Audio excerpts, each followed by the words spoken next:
Instagram, YouTube, Instagram. I see both. Well, right now there's nobody on there yet. We'll see how that works. All right. Tell us when you're ready, Drew. Okay. Hi, guys.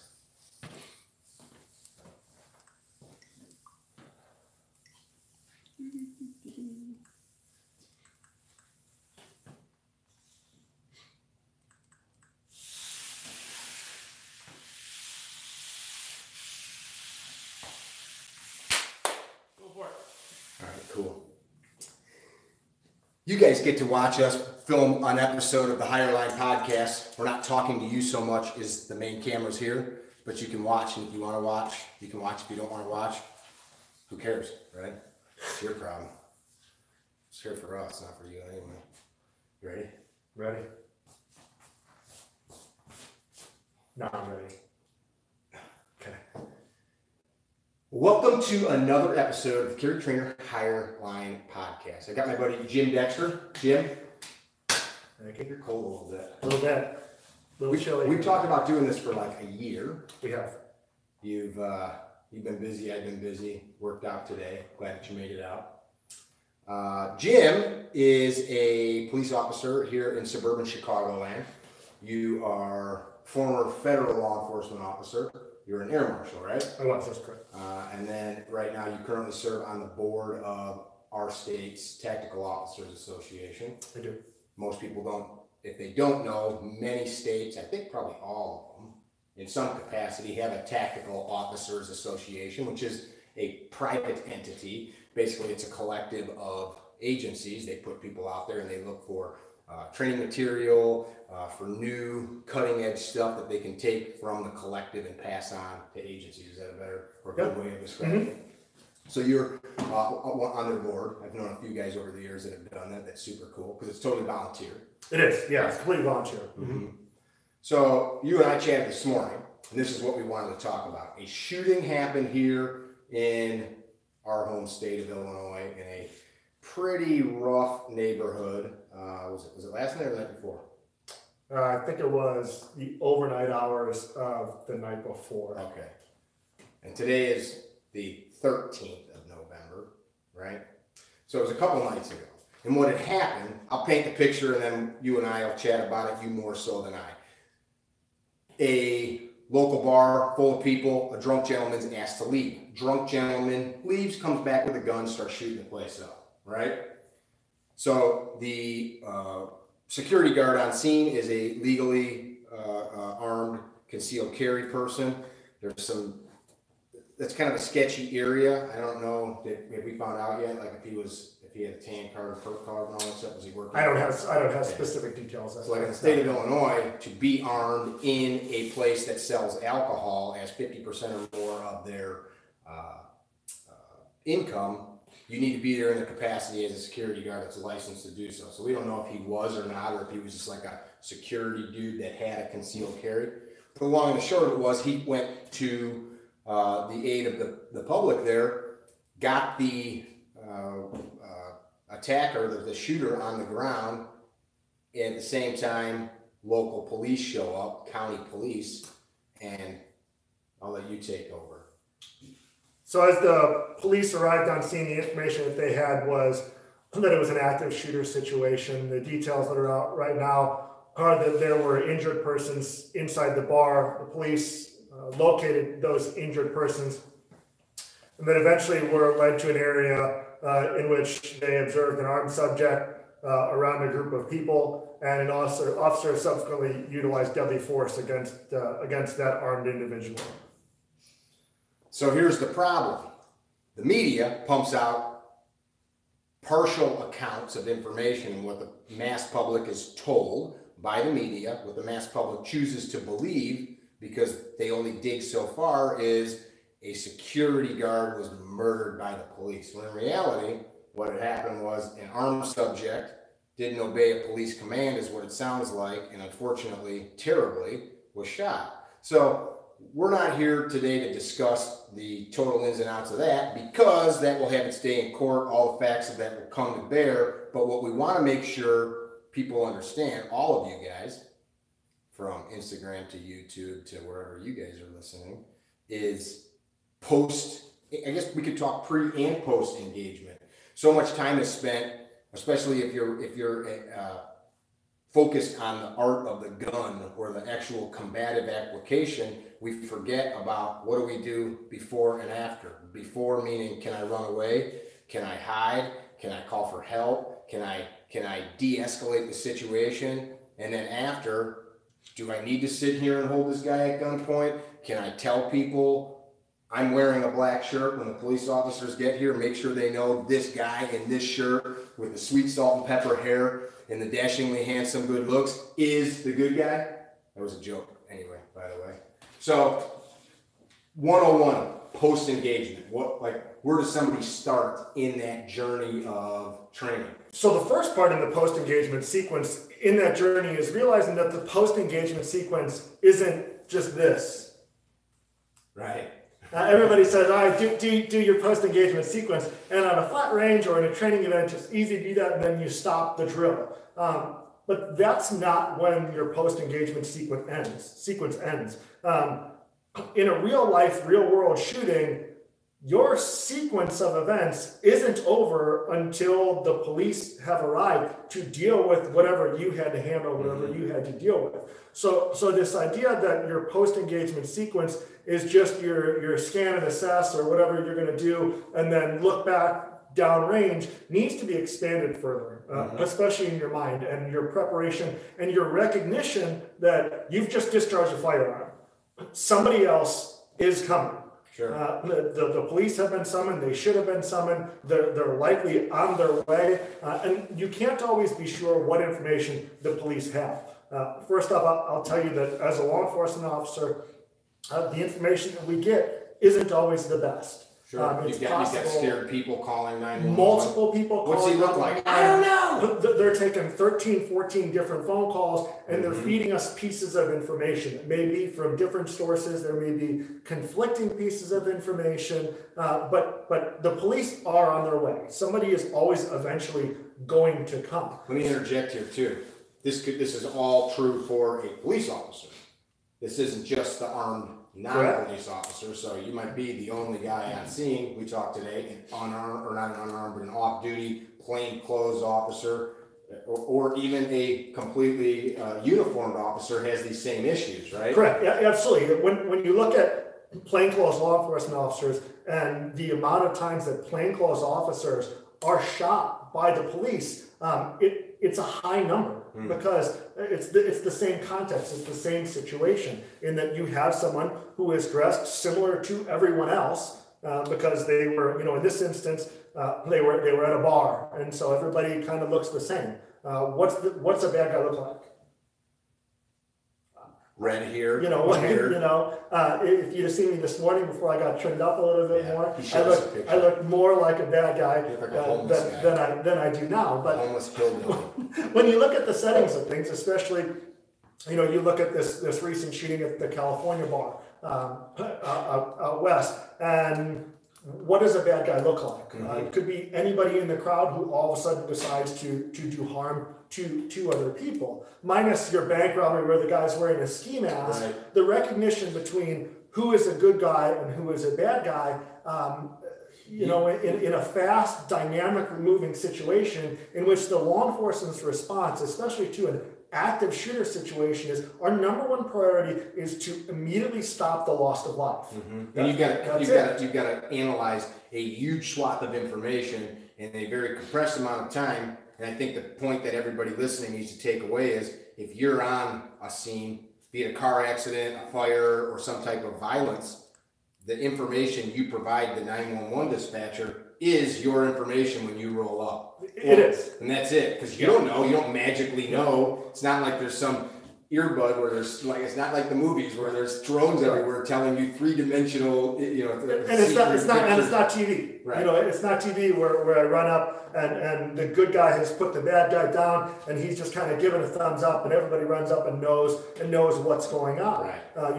There's that recognition that it's a dynamic event. There's stress involved for both parties involved. And so as we arrive on scene, we're looking for a threat. We're looking for somebody who has the capacity to actively continue to kill people, and our goal is to stop that person. So there needs to be the idea in people's heads as they use deadly force or they use force against another person, that they need to then be able to show when the police arrive that they are not in fact an aggressor, that they're not attempting to do people further harm, and they need to have that in their minds, that at some point there's going to be some sort of challenge from law enforcement when they arrive, or some sort of challenge from possibly another armed citizen, which happens all the who time is on too. location. Exactly. We who is talk on about location. that in classes often. How same scenario you're talking about. This stuff happens every couple months. You hear the story of a good guy intervening, another good guy. All they know is, I mean, think about this, guys. If you're out and about and you see some gunfire and there's some dude that's dressed like us shooting somebody, how the hell do you know who was the murderer and who was the hero or the person trying to mitigate danger? Yes. One of the issues too is that as people look at these events and try to pick them apart, is that they look at finite or individual details within the entire incident, the entire event, and they don't look at the totality of the circumstances in the entire thing. And I think that it's easy as an armed citizen in your thought process of dealing with a violent encounter to look at it very singularly as well and not think about yourself in the totality of the circumstances. I know I'm a good guy. I know that when I draw my firearm and discharge it, it's for good intentions and it's to save other people's lives. Do other people coming in know that? What am I doing to show that? Am I prepared? Am I knowing that the next thing that's going to happen now is that I am going to receive challenge from somebody else? And so what do you mean, so people understand, receive challenge? So let's just paint the picture. I am the good guy with the gun at one of these terrible bar shootings. I've stopped the bad guy. Chaos is all around. Police have been called. You show up and I've got two bad guys on the ground. I'm drenched in sweat. I'm scared out of my mind because I just had to shoot these people. How does that play out? So really, when you break down, the first level of challenge is simply a uniformed law enforcement officer's presence. At that point, as soon as the police arrive, whether it be that you hear a siren pull up, that you see a law enforcement officer, a uniformed law enforcement officer, somebody who is clearly there to look for the bad guy, that's really, you have to think of it as your first challenge, is that uniformed law enforcement is now here. And what we are doing is we are looking for the person with the gun or the person with whatever weapon it may be who is attempting to do people harm. Because our number one responsibility is to stop that active killing. Right. If I arrive on the scene of a shooting incident and there was shooting going on and I identify that there were shooting victims at this scene, I am looking for a person with a gun, plain and simple. Barring any other outside information of description or anything like that, I'm looking for a person with a gun. And at that point, the first challenge then for an armed encounter is simply the presence of law enforcement. And that's when you really need to kick in your mind that I need to do something to distinguish myself from a bad guy with a gun. Because at that point, who's a good guy and who's a bad guy, we don't know. All we know is that there was some sort of shooting that occurred and that we need to stop further shooting to defend the loss of life. So I think that first challenge, while not an active challenge, simple presence alone is a challenge to an armed person. You know that the police are there. You know that they're seeking out someone who is attempting to do other people harm. And that's where I think people really need to think in their head outside of themselves and their personal interest in the incident. I know I'm a good guy. I see a lot, on the internet. Well, I know I'm a good guy. I'm not putting my gun down. I just shot this bad guy. Okay, you may have just done that. That's all well and good. You know that, but who else knows that? At the end of the day, does it matter if you were right that you were the good guy, or does it matter that you were possibly perceived as a threat because you maybe didn't think a step further to take specific action to ensure that you did not appear that you were the threat to the public and those around you? Right on. That I think is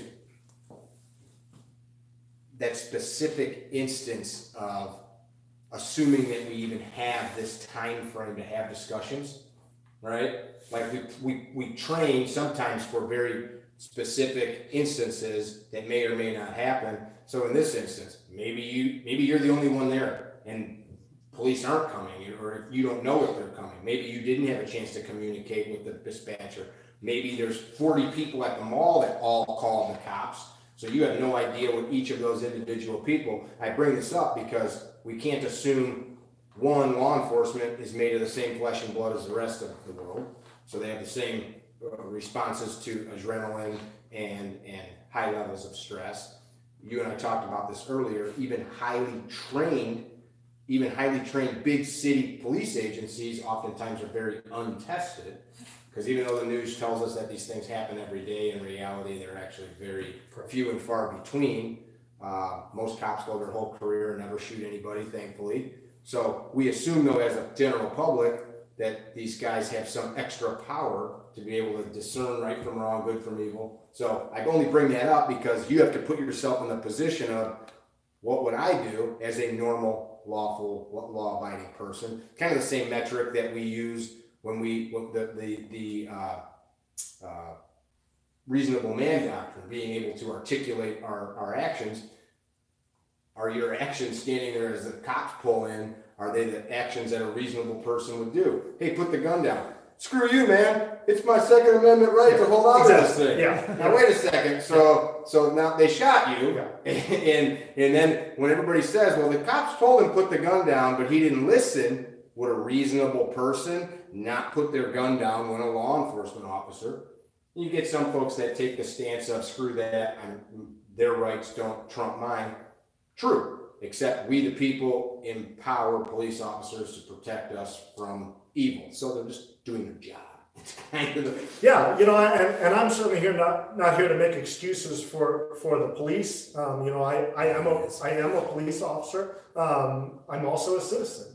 And I expect the level of professionalism, training, composure, and activity from the police that serve my family and my coworkers, as I do just as anybody else. Sure. Because at the end of the day, I spend more of my life not in uniform as the police, interacting as a citizen who may need to rely on trained, educated, and proper police officers than I do actually being the police myself. One of the things being on the board of the Tactical Officers Association is highlighting deficiencies in training and making those areas stronger, and really pushing that out to the police to have the most highly trained police force that we can possibly have. Part of that is use of force and force on force training and judgment-based shooting.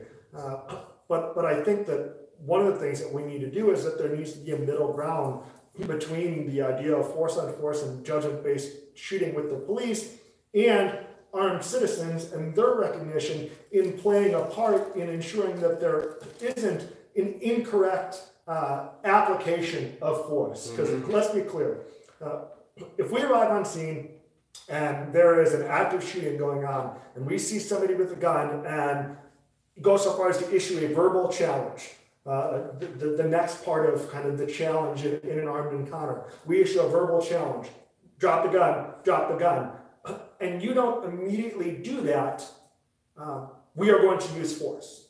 Because again, our number one responsibility when we arrive on scene is to stop the further loss of life. And so our presence, we are now there. We arrive with sirens and squad cars. We're in uniform.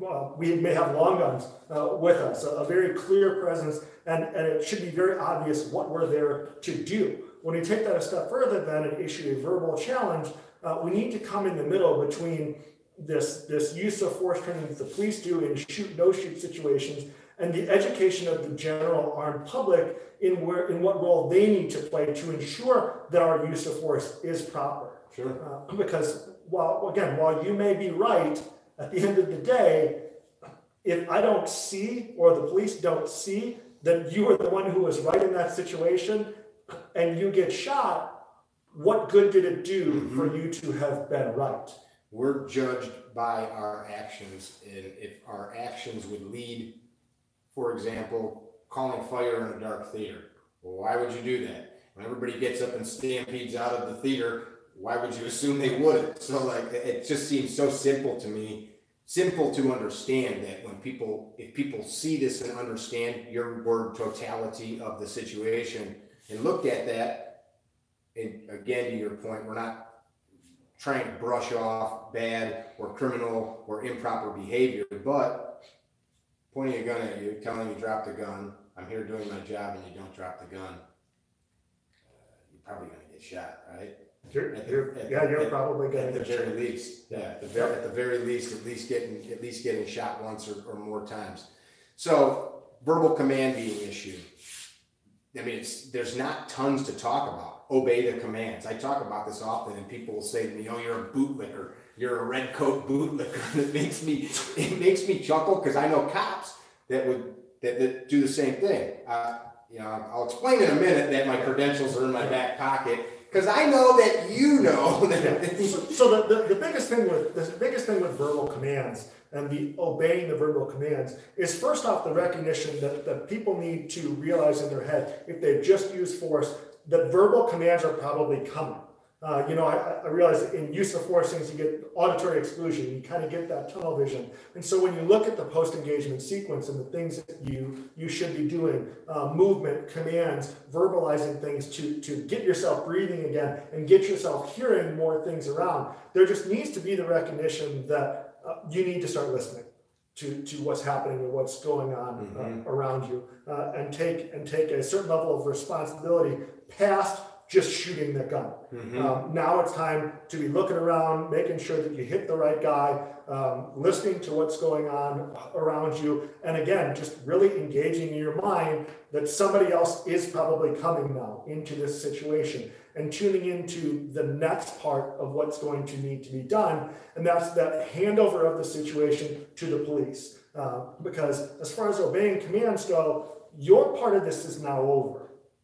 You're done. You've stopped whatever the threat was. Now it's the responsibility of the police to come in, take care of the situation, render aid, apprehend those that are necessary, interview, put together a full timeline of events for eventual prosecution and a full fact-finding body of what occurred. And so there needs to be the recognition that then there is somebody else coming in to take over responsibility for the rest of this event.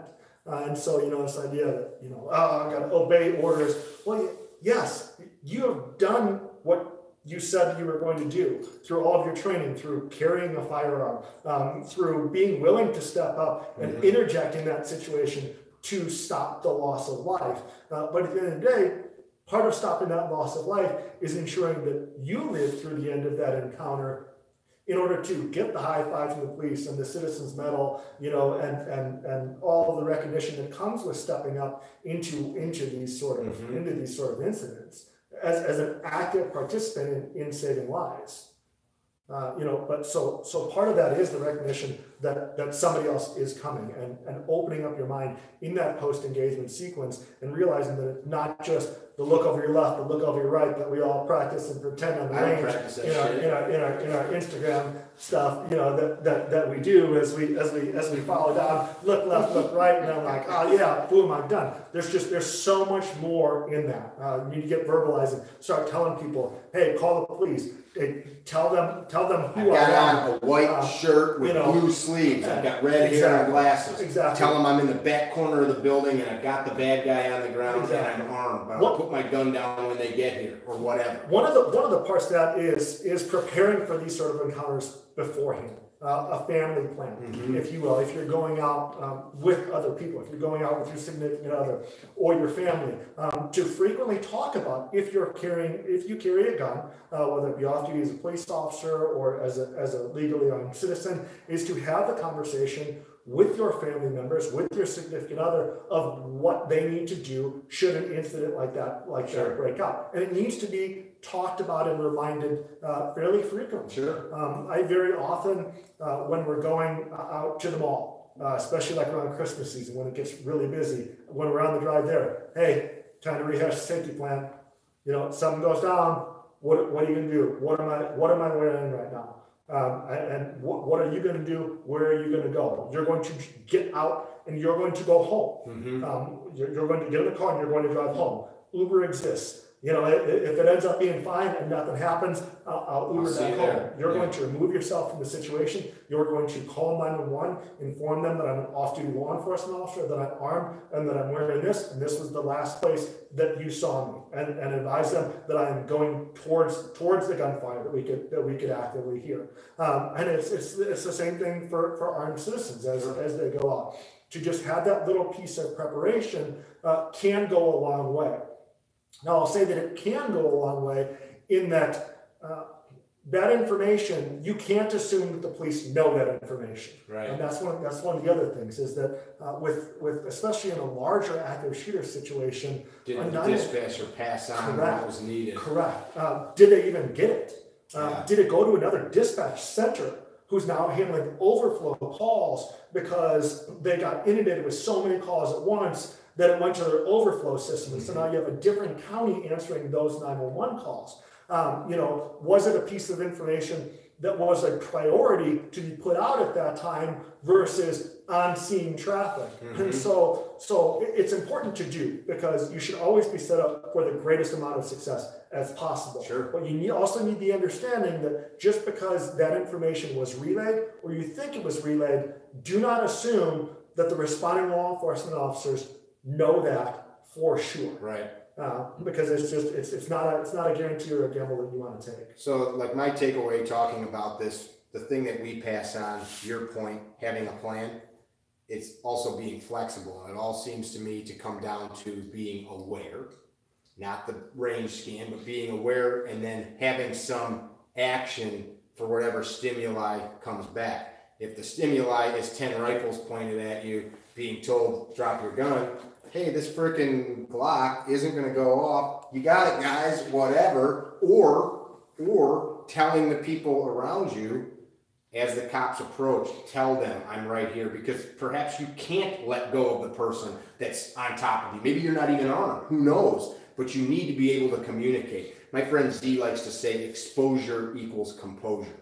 Your point there about the planning, if you're there's all these guys now, as you and I know, that are passing on information. Oftentimes the information that's being passed on is parts of a whole, like the range scan, like, oh, do this, but wait, what are you actually looking for? When the totality of it is not just look around, what are you looking for? What do you do with the information that comes in? So if you guys are taking training and people aren't talking about this stuff very seriously, I'm going to, unless you're just in a marksmanship class, which is something completely different, or a skill building class, you're at the wrong place. The guys are passing on tainted or misinformation. And that's really like the biggest thing. What are you choosing to get out of the training? The other point I want to make while I've got the microphone for a second is, what are we doing to keep ourselves out of those situations? Like, Drew and I were looking at some footage. I think it was Ohio at a college. It's horrible what happened. Group of guys are out at a bar. A couple of them are legally armed. For some reason, friends get into a bad fist fight. The fist fight spills out into the street in front of the bar. The campus police roll up, and one of the gentlemen, these guys are all liquored, is trying to break his friends up. He's a good guy. The friends are just bashing each other, and the cops are telling them, stop fighting, stop fighting. They're all so drunk that they're having a hard time listening to commands. You know, big problem right there. Well, the friends go back at it. Armed citizen, legally armed citizen, who's just trying to stop his friends, gets into the melee. His gun falls out. Cop sees the gun, draws his gun. Don't touch that gun. Drunk guy picks the gun up and gets shot 3 or 4 times, and that was the end of it. People look at it. He was just there to help his friends. What I saw was a man that was so intoxicated that he couldn't listen or walk. Him and his buddies are out brawling in the street. He drops a gun, so he's got a piece of shit holster that lets guns just fall out. Then goes to pick it up when a cop who knows nothing about what's going on and a bunch of people are fighting and now there's a gun in play, shoots him because he doesn't listen. Like, why were you even there, man? Go home. Go hang out in one of your garages and drink like adults if you want to be getting drunk, and don't be bringing guns into